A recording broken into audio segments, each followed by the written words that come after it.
ধরে আর বলে, স্বামী গো আমার কলিজার টুকরে মাইরেন না, আমার সহ্য হয় না। এরকম হাজারো অসংখ্য মা পাইবেন, পর্দার অন্তরালের মা, তারাই ভালো বুঝবে। সন্তান সকালবেলা অপরাধ করেছে, মা জননী সন্তানকে 2-4টা থাপ্পড় দিয়া বলে, আমার বাড়িতে তোর জায়গা নাই, বের হয়ে যা, বের হয়ে যা। তুই কেন রোড অ্যাক্সিডেন্টে মরিস না, তুই কেন সড়ক দুর্ঘটনায় মরিস না?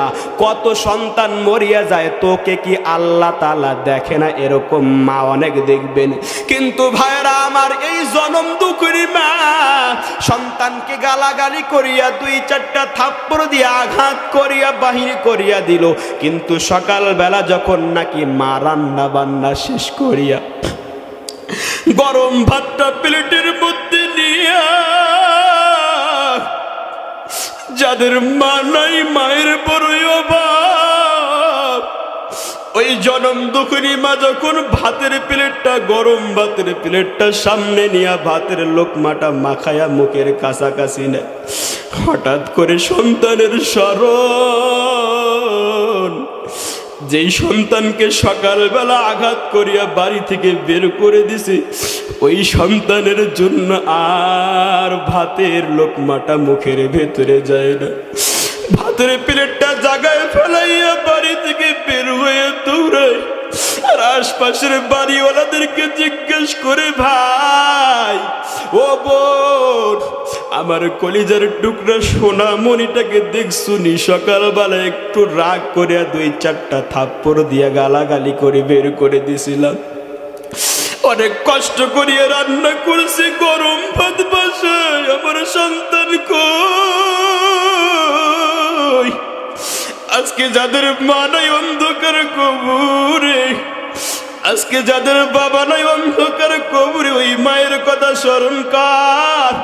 ও আম্মা জানেরা, যার মা নাই, ওই মা না থাকার যে কি পরিমাণ কষ্ট, যার মা নাই, এখান থেকে বাড়িতে ফিরিয়া যাওয়ার পরে যখন দেখবে মা নাই, কলিজাটা কাঁপিয়ে উঠে। অনেকের মা নাই, বাবা নাই, অন্ধকার কবরে শায়িতু। এই মুহূর্তে আমরা কত সুন্দর পরিবেশের মধ্যে বসিয়া আছি, আমাদের মা বাবা ওই অন্ধকার কবরে কারো শায়িত অসহায় কাঙ্গালের মতো ছায়া ছায়া আছি। ওই সন্তানের খোঁজে মা দৌড়ায় দৌড়ায় দৌড়ায়, সন্তানকে পাওয়ার পর বুকের মধ্যে সন্তানকে জড়ায়া ধরে আর বলে, সন্তান সকালবেলা তোমার একটু রাগ করিয়া বলেছিলাম, তোমার একটু রাগ করে কয়েকটা থাপ্পড় দিয়া বলেছিলাম, তাই বুঝি তুমি কি লুকায়া থাকবা? সন্তানকে জড়ায় ধরে মা দৌড়ে বাড়িতে আসি। পর্দার অন্তরালের মায়েরা আছে, তারা ভালো বুঝবি। মা আসবার পরে যেই প্লেটে নিজের খাবার নিয়েছিল, ওই প্লেটের মধ্যে ভাতটা মাখায়া নিজের খাবারের প্লেটের নিজের ভাতের ভাগটা নিজের মুখের মধ্যে আগে দেয় না, সন্তানের মুখে তুলিয়া দেয়। হাজারো বাবা দেখবি সারাদিন হাড় ভাঙ্গা পরিশ্রম করে ওই রোদের মধ্যে কত কষ্ট করিয়া খেত খামারে কাজ করি। ওই বাবাজান যখন রাত্রিবেলা বাজারে যায়, বাবার মনে চায় একটা আপেল খাইবে, একটা কমলা খাইবে। কমলার দোকানের দিকে ছায়া ছায়া থাকে, কমলার দোকানের দিকে ছায়া ছায়া তাকায় তাকায়, কিন্তু বাবা কমলাটা খায় না। ভাবে আমার সন্তান না জানি টাকার আবদার করে আগামীকাল। শরীরে যদি আমার শক্তি থাকে, যতদিন পর্যন্ত কমলায় বাবা হাত দেয় যে না না না হাত দেওয়া যাবে না।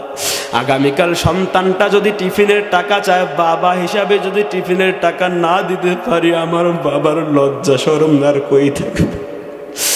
ওই বাবাজান কত হাড় ভাঙ্গা পরিশ্রম করে, ওই আব্বাজানের কাছেও যত অপরাধ করো না কেন, ওই আব্বাজানের কাছে ক্ষমা চাইলে, একবার আব্বা বলিয়া ডাক দিলে আব্বার দিলটা বড় ঠান্ডা হয়ে যায়।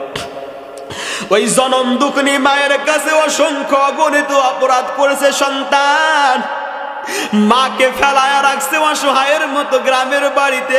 সন্তান বউ নিয়ে ঢাকা শহরে, তাকে হঠাৎ একদিন মায়ের কথা স্মরণ পড়লো।